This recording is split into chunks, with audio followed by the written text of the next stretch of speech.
டெல்லி ஜந்தர் மந்தரில் போராட்டம் நிறைவுக்கு வந்திருக்குன்னே சொல்லலாம். தொடர்ந்து அங்கு போராட்டத்தின் வெற்றியாக கல்வி அமைச்சர் தர்மேந்திர பிரதான் ராஜினாமா செய்திருக்கிறார்.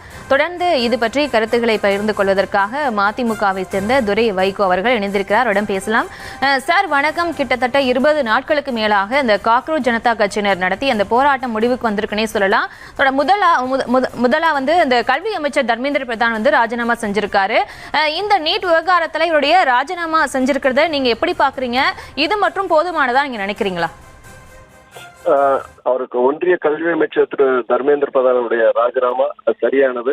ஏன்னா கொஞ்சம் காலம் கடந்திருக்கு. ஏன்னா இது முதலே செஞ்சிருக்கணும். கிட்டத்தட்ட நீங்க சொல்ற மாதிரி 3 வாரங்களுக்கு மேலாக போராட்டம் நடந்துட்டு இருக்கு. அந்த போராட்ட மையம் ஜந்தர் மந்தர்ல நானே போயிருந்தேன். கிட்டத்தட்ட 1/2 நாள் அங்க இருந்தா அங்க மாணவர்கள் இளைஞரோட கலந்து பேசியிருந்தேன் நானு.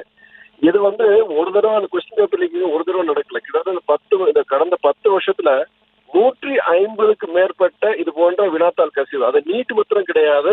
நீங்க காமன் யூனிவர்சிட்டி இருக்கட்டும், இல்ல JEE இருக்கட்டும், அதாவது NTA நேஷனல் டெஸ்டிங் ஏஜென்சி, தேசிய தேர்வு மையம், அவங்கதான் இந்த அரசு தேர்வுகளை நடத்துறாங்க.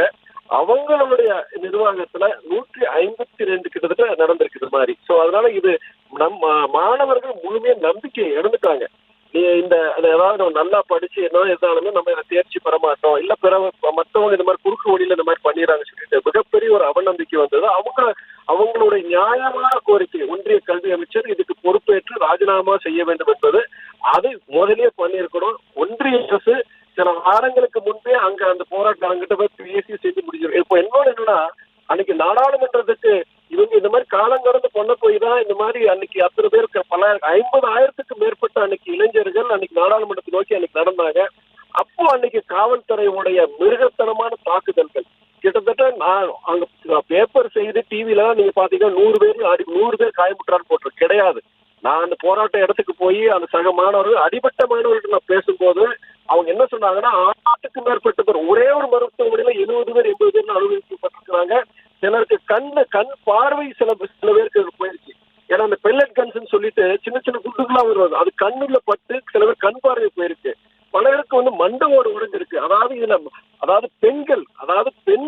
பெண்களுக்கு இந்த மாதிரி காயங்களோட பிராக்சர் ஆயிருக்கு. அன்னைக்கு அந்த ஜந்தர் மந்தர் நான் போய் பேசும்போது பல பெண்கள் அங்க அடிபட்டு கட்டு போட்டு அங்க உட்காந்துருக்காங்க.